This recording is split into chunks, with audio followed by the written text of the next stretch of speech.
Pertanyaan yang penting untuk dijawab sekarang adalah kenapa seseorang itu bisa tumbuh menjadi seorang people pleaser?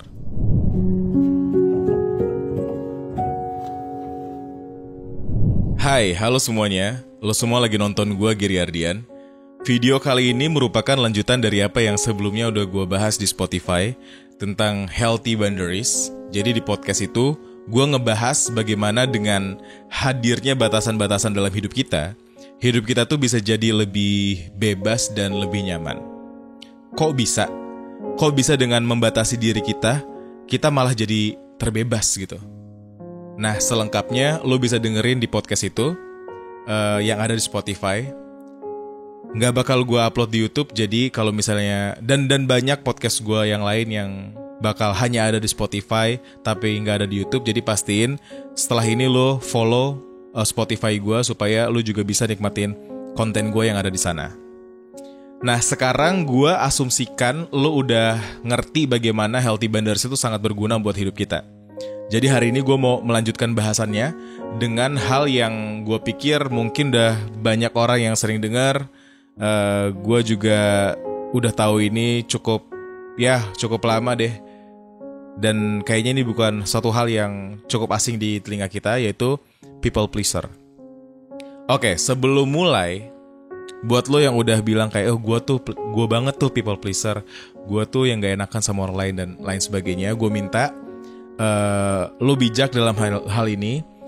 Jangan dengan mudah melabeli diri sendiri dengan istilah-istilah yang baru belakangan mungkin lo ketahuin, karena biasanya yang suka melabeli dirinya sendiri gini, self-diagnose dengan istilah-istilah yang ada di psychology gitu, biasanya suka berhenti di masalahnya yang dia hadapin aja gitu, tapi nggak memikirkan gimana cara keluar dari masalah tersebut.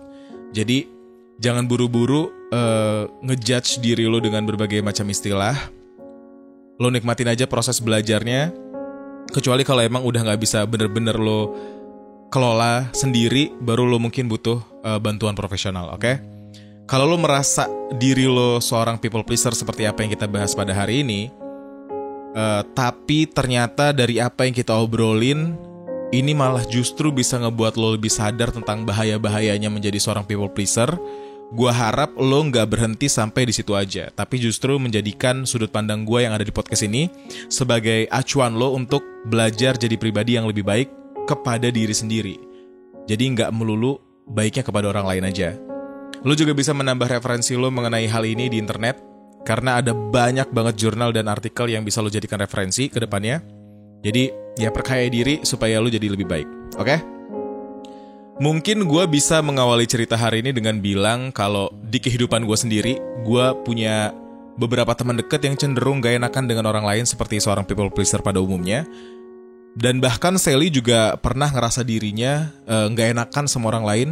Dia ngerasa kayaknya aku juga termasuk people pleaser gitu. Dan waktu itu pernah kita sempat ke psikolog dan ngomongin hal ini. Jadi dia udah pernah berusaha banget untuk bisa mengelola perasaannya yang suka gak enakan dengan orang lain. Dan sekarang sih udah makin membaik. Jadi kalau Sally aja bisa, berarti kita semua juga bisa. Pengertian tentang people pleaser yang paling gua suka adalah seperti yang dikatakan oleh Susan Newman di Psychology Central. Menurut dia, people pleaser itu adalah seseorang yang selalu meletakkan kepentingan orang lain di atas kepentingan dirinya sendiri. Seseorang yang selalu berusaha menyenangkan orang lain dan mengesampingkan dirinya. Juga seseorang yang takut ngebuat orang lain kecewa, cenderung setuju dengan suara terbanyak, dan mengecilkan suaranya sendiri. Menutup diri karena buat dirinya orang lain tuh lebih penting. Pokoknya sebisa mungkin dia berusaha untuk menyenangkan orang lain. Kalau kita pikir-pikir gitu ya, sekilas mungkin kita pikir ini people pleaser tuh kayak malaikat gitu. Karena kesannya emang dia tuh orang-orang yang bener baik sekali gitu, dan tidak egois karena terus memikirkan orang lain di sekitarnya. Jadi kayak ya dia gak cuma mikirin dirinya sendiri. Tapi ternyata itu adalah hal yang sebenarnya cuma terlihat di permukaan aja. Di balik itu semua ada hal yang perlu dikelola, karena kebanyakan people pleaser ujung-ujungnya akan merasa dirinya tidak cukup baik untuk semua orang. Kenapa bisa terjadi? Karena sebenarnya gini, People pleaser itu membentuk dirinya sesuai dengan harapan orang lain. Ia pengen memenuhi harapan itu agar orang di sekitarnya itu gak kecewa. Makanya seringkali seorang people pleaser itu di depan banyak orang bisa mengiyakan, bisa bilang setuju untuk berbagai macam hal. Tapi di dalam hatinya kita gak pernah tahu. Mungkin ada keinginan menolak yang sebenarnya terperangkap dan gak bisa keluar. Jadi sekali lagi karena ia lakukan itu karena takut ngebuat orang lain kecewa. Pertanyaannya adalah apa emang yang bakal terjadi kalau dia ngebuat orang lain kecewa? People pleaser bakal cenderung akan merasa bertanggung jawab atas perasaan orang lain yang dirasa kecewa karena dirinya. Sehingga seringkali ia minta maaf, meskipun sebenarnya perasaan orang lain yang kecewa itu bukan tanggung jawabnya dia. Jadi dengan begini, people pleaser itu akan sangat mudah dimanfaatkan oleh orang lain gitu. Ya karena ia minim kendali dengan dirinya sendiri kan. Gua sih merasa mungkin ini tuh karena kurangnya berkomunikasi dengan diri sendiri dan terlalu sibuk memuaskan orang lain. Ya kita bisa bayangin, gimana kalau seorang people pleaser ada di sebuah hubungan yang gak sehat. Bisa disakitin berkali-kali tapi dia tetap berserah dan mau minta maaf. Kayak dia percaya kalau mencintai adalah dengan memberikan semua yang dia punya, semua yang dia bisa. Belum lagi mereka sangat bisa menahan diri untuk menghindari konflik. So good on holding back. Jadinya kayak gak bakal ada sesuatu yang tumbuh dari pola komunikasi yang ada di hubungan itu untuk bisa memperbaiki keadaan. Karena ketika dia tahu ada masalah, dia memilih untuk gak dibicarain, untuk menghindari masalah. Pertanyaan yang penting untuk dijawab sekarang adalah, kenapa seseorang itu bisa tumbuh menjadi seorang people pleaser? Nah, untuk memahami apa yang terjadi dengan people pleaser, kita tuh bisa ngelihat ke masa lalunya.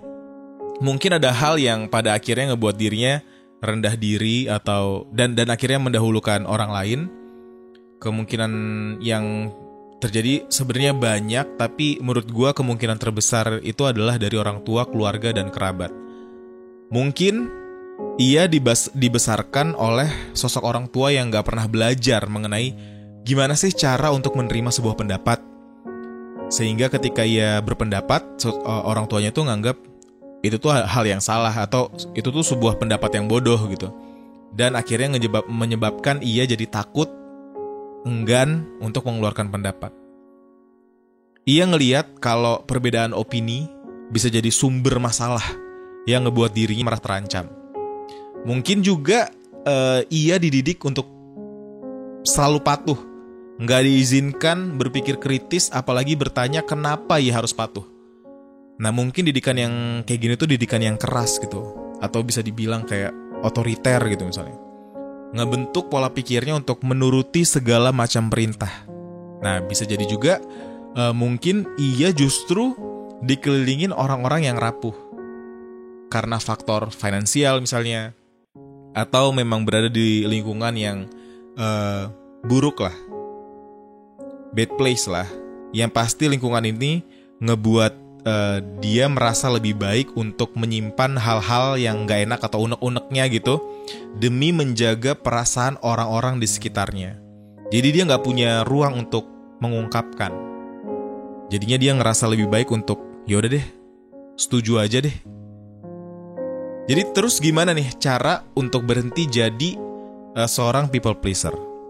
Selama ini mungkin lo ngerasa atau lo sering denger nasihat-nasihat yang beredar ketika ngomongin soal people pleaser. Lo itu harus belajar untuk bilang tidak. Yang meskipun gue setuju banget dengan saran ini, tapi kemudian oke, gimana caranya untuk bilang tidak? Gue udah ngelakuin beberapa riset, kayak gue jadi banyak mendengarkan podcast, baca artikel-artikel yang berhubungan dengan ini, dan gue menemukan ada art of saying no. Ada banyak cara sebenarnya untuk kita bisa lakukan dengan pelan-pelan, belajar untuk keluar dari fase ini dan belajar untuk bilang tidak. Alasannya yang perlu dibulatkan gitu. Sampai pada akhirnya kita ngerasa bilang tidak itu tuh bukan sesuatu yang berat. Yang pertama, seperti yang gue sampaikan di podcast Batasan yang Membebaskan, kita tuh harus set our healthy boundaries. Di podcast itu gue dapat sumber dari Psychology Today, ada 7 macam boundaries yang perlu kita tentukan untuk diri kita. Itu mulai dari physical boundaries, moral boundaries, mental boundaries, financial boundaries, emotional boundaries, spiritual boundaries, dan sex boundaries. Selengkapnya lo bisa dengerin podcast itu di Spotify. Jadi kalau misalnya lo belum follow gue, mungkin gue perlu ngasih tau sekali lagi kalau di Spotify itu bakal banyak konten-konten yang gak bakal gue upload di YouTube juga. Jadi untuk nikmatin konten gue lebih banyak lagi, lo juga harus follow gue di Spotify. Oke? Kemudian untuk bisa berhenti jadi people pleaser yang udah bertahun-tahun menjalani hidup sebagai orang yang dengan sifat atau perilaku semacam itu, kita tuh bakal merasa gagal kalau menginginkan perubahan terjadi secara cepat. Jadi ketika kita pengen berubah, jangan pernah ngerasa harus terburu-buru, harus dilakukan dengan cepat. Kita harus bisa menikmati prosesnya. Ya seperti yang gue bilang, apalagi kalau lo udah melakukan ini seumur hidup lo, bertahun-tahun terbiasa menjadi orang yang menaruh kepentingan orang lain di atas kepentingannya sendiri gitu. Lo harus belajar untuk menikmati proses tersebut, berubah untuk berhenti jadi pemenuh hasrat orang lain. Caranya dengan memulai perubahan tersebut dari hal yang paling kecil. Dengan menetapkan boundaries yang gue sebutkan tadi, lo bisa mencoba menerapkan satu persatu di kehidupan lo. It's okay to take baby steps kan. Jadi kalau misalnya mungkin lo ngerasa lo bisa belajar dengan bilang, gue gak mau pergi kemana-mana deh hari ini, meskipun ada yang ngajakin, karena gue pengen me time misalnya. Mulai baby step itu dengan berkomunikasi dengan diri sendiri. Terus perlahan-lahan lo belajar untuk memberikan boundaries di tempat lain juga. Terus untuk berhenti jadi people pleaser, kita juga harus belajar memberi jeda ketika dihadapkan dengan seseorang yang meminta kita untuk mengambil keputusan secara cepat. Ini pun sering gue lakukan karena dulu gue termasuk yang ketika gue masih belum tahu hidup gue pengen ngapain, ketika diajakin untuk ngelakuin hal baru, gue tuh selalu mau gitu. Gue selalu bilang ayo, karena menurut gue itu jadi, mungkin gue ngerasain dulu itu sebuah tantangan, atau gue ngerasa kayak gue gak bisa bilang tidak karena gue belum tahu gimana nantinya gitu. Yang akhirnya gue jadi merasa ini tuh harus ada perubahan yang terjadi gitu. Pada akhirnya akhir-akhir ini gue bukan tipe orang yang bisa mengambil keputusan secara cepat, seperti yang dibilang Sally kemarin. Gue tahu karena people pleaser itu sulit sekali menolak permintaan atau ajakan dari orang lain. Kita tuh harus bisa kayak menanamkan di diri sendiri untuk selalu memberi jeda sebelum memberikan jawaban. Yang biasanya gue lakuin untuk memberikan jawaban, gue selalu bilang kira-kira gini, oke, kasih gue waktu sebentar ya untuk mikirin hal ini. Karena dengan gitu gue punya waktu untuk benar-benar menjernihkan pikiran, mencocokkan keputusan dengan boundaries yang sebelumnya udah pernah gue tentukan, dan akhirnya bisa memberikan sebuah respon yang baik. Nah, selain itu kita juga harus belajar supaya tidak takut memberikan alasan yang tidak detail ke orang lain. Karena ketika menolak ajakan, kita sering kayak oke, alasannya apa ya? Alasannya apa ya kalau gue bilang enggak gitu.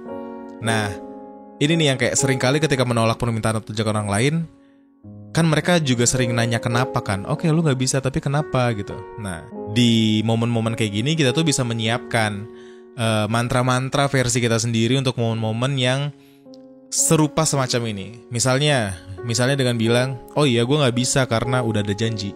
Stop sampai di situ.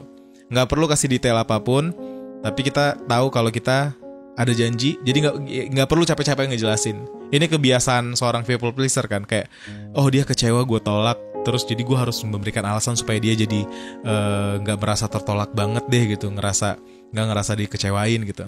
Padahal itu adalah tanggung jawabnya dia kan, untuk mengatur perasaannya sendiri, untuk mengelola perasaannya sendiri. Jadi kita nggak perlu capek-capek menjelaskan detail itu. Atau bilang makasih udah ngajakin, tapi gue ada urusan lain, next time ya. Sekedar itu doang, itu tuh udah cukup banget. Dan dengan begini lu bisa menyadari kalau lu itu selalu punya pilihan kok gitu. Hidup lu tuh bukan melulu soal menyenangkan dan mementingkan orang lain aja, tapi diri lu juga seorang manusia yang perlu dihargain. Jadi lu bisa belajar dengan hal tersebut. Jangan terlalu detail kalau mengasih alasan. Selain itu people pleaser juga sering banget minta maaf kan. Nah ini bisa nih, kita tuh belajar untuk mengganti maaf dengan terima kasih misalnya. Terima kasih udah nunggu, terima kasih udah mau ngerti, dan terima kasih lainnya, bukan maaf. Apalagi kalau ternyata bukan kita yang salah. Sudut pandang yang bisa dipakai mungkin dengan jangan lupa diri lo itu juga merupakan seorang manusia yang pasti bakal sedih sekali kalau disalahkan akan sesuatu yang bukan salahnya dia gitu. Jadi kalau misalnya lo seorang people pleaser, menyenangkan setiap manusia, lo juga harus menyenangkan diri lo dengan bilang kayak, oh gue juga manusia yang bisa aja kayak ngerasa kecewa kalau misalnya gue disalahkan akan sesuatu hal yang sebenarnya bukan kesalahan gue. Oke? Terus people pleaser juga senang sekali menjadi malaikat untuk semua orang. Ini yang ngebuat dirinya overwhelmed dengan keadaan. Untuk itu kita bisa mulai menentukan siapa aja yang mau kita bantu untuk kita bisa jadikan prioritas. Keluarga atau siapa aja, teman, kerabat lain, siapa aja nih, kita bisa mungkin bikin listnya, buat prioritas yang sesedikit mungkin kalau bisa. Pilih orang-orang yang beneran penting buat lo, yang juga punya kesadaran untuk memberikan timbal balik akan semua kebaikan yang pernah lo kasih ke mereka. Jadi yang sebenarnya itu bukan berarti membatasi diri lo untuk berbuat baik ke orang lain, tapi kayak ya hanya memberikan skala prioritas aja. Kalau lo dihadapkan dengan kedua pilihan, lo bisa memilih yang lebih diprioritaskan nantinya. Jadi dengan ini lo bisa menyadari kalau kita tuh gak bisa jadi segalanya buat semua orang. Kita tuh manusia biasa yang punya keterbatasan, dan kita harus bisa nerima kenyataan itu. Apa yang gue sebutkan dari tadi mungkin bakal sangat berat sekali dilakukan di awal. Ya anggap aja seperti kita memutuskan untuk pertama kali berolahraga misalnya. Langkah pertama kita untuk naik ke treadmill ya biasanya kan jadi langkah yang paling berat kan. Tapi langkah selanjutnya bakal terasa lebih mudah. Ada quotes yang gue suka banget yang berhubungan dengan bahasan hari ini. Biasanya kita dengerin di airlines, di bandara, di penerbangan gitu. Quotesnya itu, you must put your oxygen mask on first before you helping others.